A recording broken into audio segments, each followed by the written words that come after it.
La noticia requiere profundidad. En Notimundo están los protagonistas de la noticia.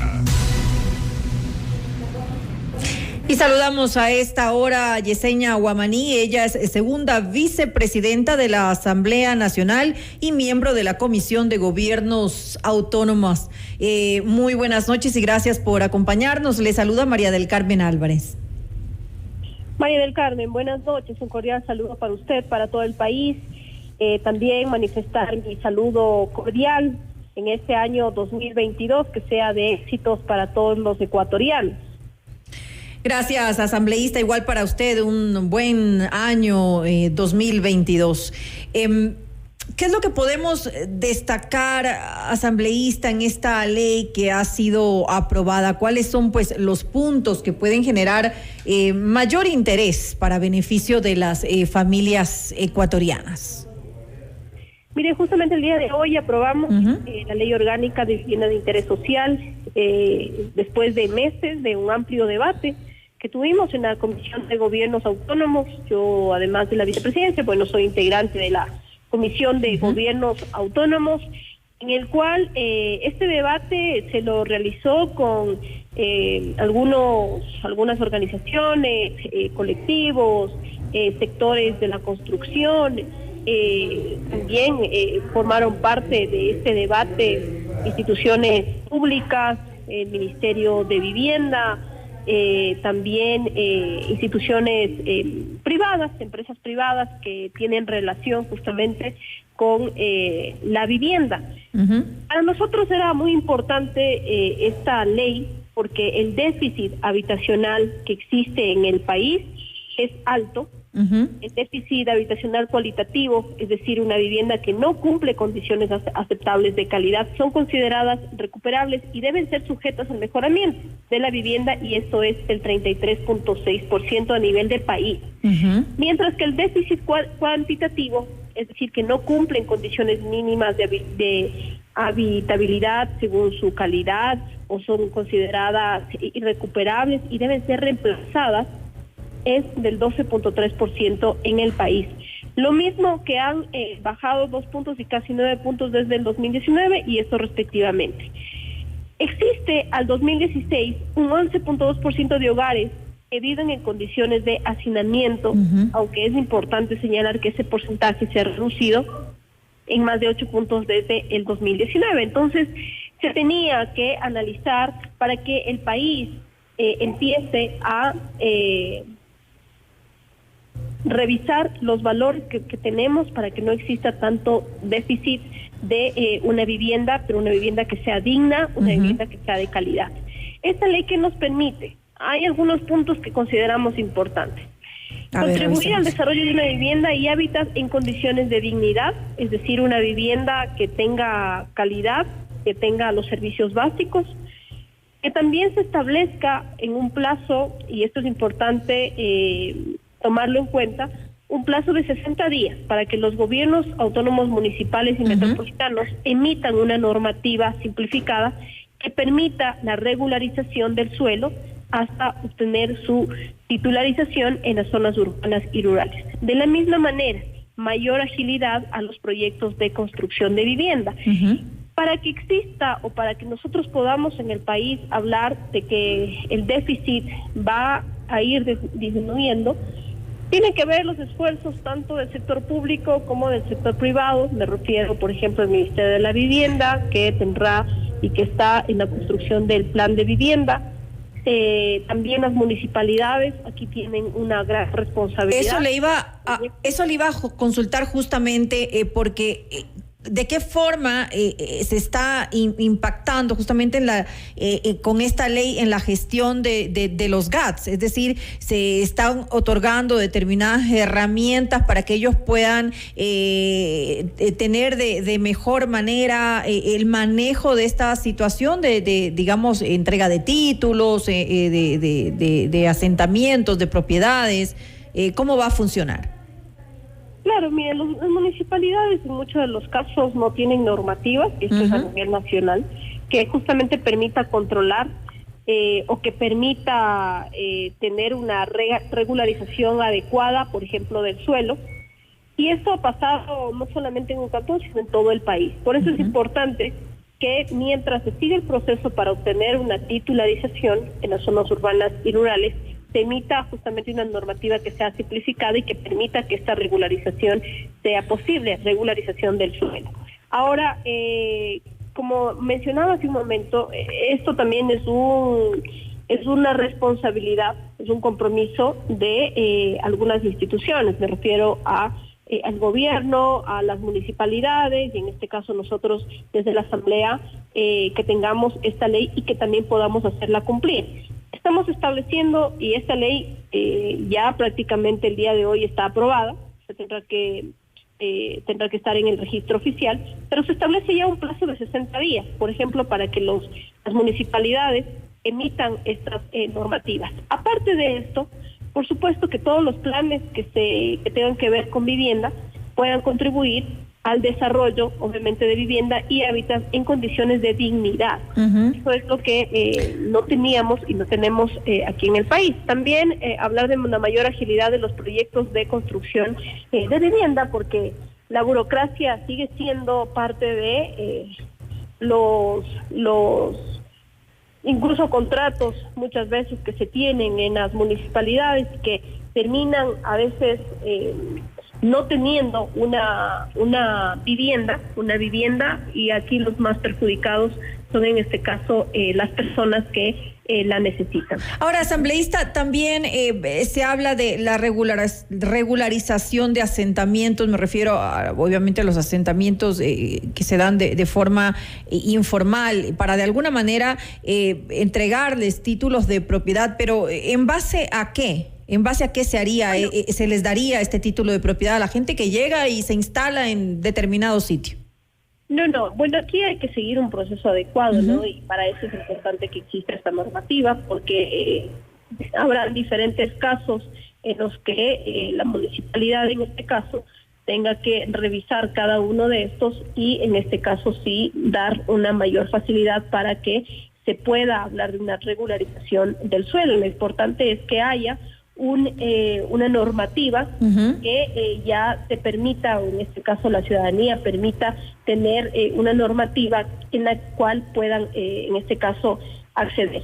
Ahora, los procedimientos, por supuesto, administrativos simplificados de las municipalidades para que existan estos proyectos de vivienda de interés social, en los casos en los que se requiera, por ejemplo, la aprobación de la municipalidad. Para proyectos de vivienda de interés social se aplicarán procedimientos simplificados.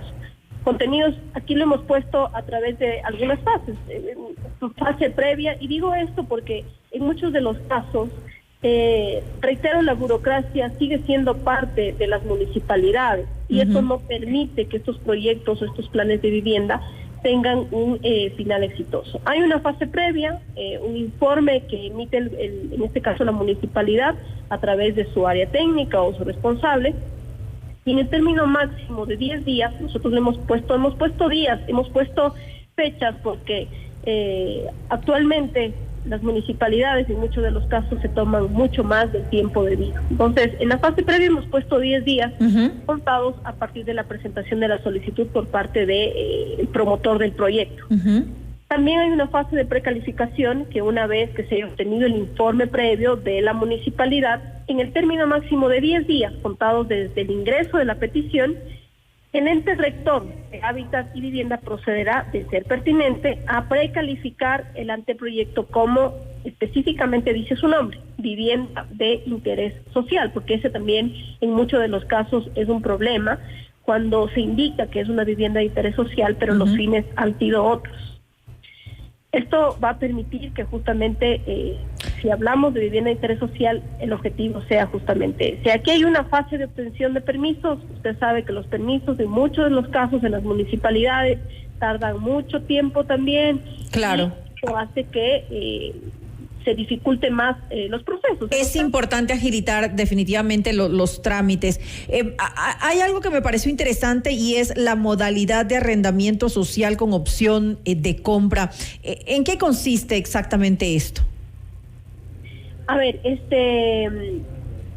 buscar sin duda algunas soluciones, se las tenía que poner acá porque vemos que la ciudadanía opta más por el arriendo que por la compra Así es. de una vivienda. No tengo el dato aquí exacto, pero el dato es alto cuando la ciudadanía empezamos a investigar, y por supuesto la ciudadanía tenía justamente esa opción de más arrendar que comprar. Entonces justamente estas salidas que nosotros la estamos poniendo en la ley permite que la ciudadanía opte por más bien comprar su casa, pero para esto los proyectos de vivienda de interés social, que en este caso van a estar a cargo de las municipalidades o del gobierno, tienen que dar realmente esa posibilidad, pero que sean viviendas que tengan calidad, que sean viviendas que tengan los servicios básicos también, y de esa manera hablar de una vivienda digna, que en muchos de los casos eso no ha pasado. Pero ahí estamos hablando específicamente que se considera esto para aquellas personas que obviamente por los ingresos que tienen no son consideradas personas que pueden acceder a un crédito. Pero en para esta figura me refiero. Claro, pero en este caso las municipalidades tienen que justamente tener proyectos, planes o proyectos que les permitan a la ciudadanía tener esa posibilidad de tener su vivienda propia. Para los efectos de esta ley, bueno, hay funciones del ente rector de hábitat y vivienda. Nosotros hemos puesto aquí, por ejemplo, elaborar un plan de hábitat y vivienda de acuerdo con la normativa. Determinar también políticas para que este plan de hábitat y vivienda se cumpla en todas las instituciones, tanto públicas como privadas, buscando siempre la eliminación del déficit habitacional. Hacer un seguimiento y evaluación participativa también de la ejecución del plan de hábitat y vivienda en las instancias estatales que sean necesarias. Velar por el correcto y eficiente uso del suelo destinado a vivienda, priorizando los programas de construcción, de mejoramiento o de recuperación de vivienda, porque en muchos de los casos existe una vivienda que está en malas condiciones, pero que sí hay la posibilidad de que se pueda recuperar esa vivienda. Hay otros casos en los que no, y se tiene que más bien dar de baja y construir. Ahora, asambleísta, se define pues la obligación del Estado de proveer vivienda, pero no se calcula un presupuesto. ¿Eso quedaría entonces a criterio del gobierno? Bueno, aquí hemos hablado incluso de ciertos puntos de subsidio, que eso está establecido también en la vivienda, pero esto ya también depende de las voluntades, de la voluntad política que tenga, por ejemplo, en este caso, un plan de vivienda que esté a cargo de el Ejecutivo, o un plan de vivienda que esté a cargo de las municipalidades. Lo importante de esto es que ya existe una ley que tiene y exige a que sea una vivienda que sea adecuada, una vivienda que sea digna, que sea ocupada en propiedad, en arrendamiento o en otras formas de tenencia. La calidad no es además solo la unidad individual, sino también de bienes comunes privados, dentro de los conjuntos, edificios, otros equipamientos básicos que generalmente no están en las encuestas que nosotros o a veces se toman en el país, y el desarrollo de las ciudades requiere justamente de nuevos sistemas de información y seguimiento, ¿no? Por eso es importante considerar también la última encuesta de alquileres que se realizó en el 2013, y a partir de esta no se ha vuelto a realizar otras. Para políticas de vivienda es primordial tener información, y eso es lo que un poco ha complicado a que se tenga estos datos específicos. Ahora, sí. Este es un proyecto de iniciativa legislativa. ¿Ustedes esperan que sea acogido por el Ejecutivo cuando pues algunos asambleístas del oficialismo se abstuvieron de aprobar este proyecto de ley? Bueno, me parece que hubo 3 abstenciones. Así es. Que se hicieron, que hubo en el pleno de hoy. Entiendo que había todavía unas 2 modificaciones que se quería justamente revisar respecto a subsidios a las regulaciones que se iban a dar en cuanto a esos subsidios. Era específicamente la duda. Pero mire, la ley ahorita la tenemos. Lo importante de esto es que tengamos justamente una ley que permita incluir, como yo le había dicho en un inicio, que ya tiene plazos, incluso plazos que nos permiten a nosotros desde la Asamblea Nacional dar un seguimiento para que esto se cumpla. Usted sabe que muchas leyes a veces se quedan solamente en el papel, así es. Pero justamente esto es lo que nosotros no queremos que pase. Por eso se ha establecido, por ejemplo, un plazo de 60 días para que las municipalidades emitan esta normativa simplificada que la hablamos hace un momento, respecto también a los procedimientos administrativos. Hemos puesto también fechas establecidas, 10 días o máximo 10 días, para evitar que los procesos de contratación incluso se quedan en simples iniciativas. Muchas de las veces los proyectos no se dan. Que haya una seguridad jurídica también de la propiedad, tanto para para el plan como también para la ciudadanía. Factibilidad de servicios básicos, y esto es importante porque muchas de las viviendas no tenían servicios básicos o no tienen servicios básicos. Esto se lo ha puesto también en esta ley como prioridad para que tengan buenas condiciones de habitabilidad. También estamos hablando de una vivienda que sea durable, que sea progresiva, de buena calidad, accesible, también accesible para la ciudadanía que justamente en este momento está pagando arriendo, pero que podría tranquilamente pagar por su casa propia. Sí, sin lugar a dudas es una muy buena iniciativa y el objetivo, el fin es evitar ya este déficit de vivienda que existe en nuestro país. Aplaudimos pues esa iniciativa del legislativo asambleísta y le agradecemos nuevamente por estar junto a nosotros en este espacio.